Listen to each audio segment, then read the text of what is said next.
What is a 6500 motion? A 6500 motion is also called a motion for relief from judgment, is a motion that a criminal defendant files after direct appeal, after the Michigan Court of Appeals and Michigan Supreme Court, the first appeals. Once they're denied, a 6500 motion is filed. It's filed with the trial judge, the same judge who presided at trial and sentencing.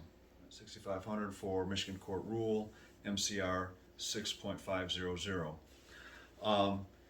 It takes a lot of work to do a 6500 motion because basically you're at a stage where all the low-hanging fruit, all the easy issues, the obvious issues, they've already been raised in the Court of Appeals on direct appeal.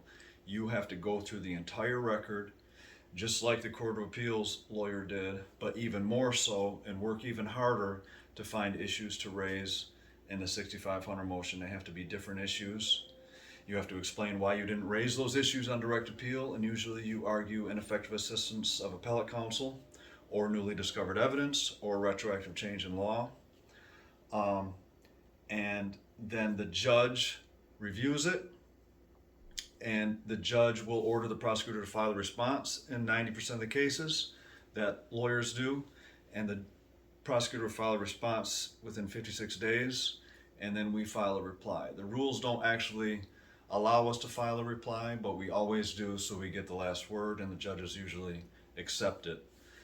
And then the judge could hold an evidentiary hearing, or he could hold oral arguments, or he could just decide the motion without either of those. He could grant it or deny it, or grant it in part and deny it in part. If he denies it, then you can appeal to the Michigan Court of Appeals and the Michigan Supreme Court, and usually after that do a federal habeas corpus petition, which we've talked about in some other videos.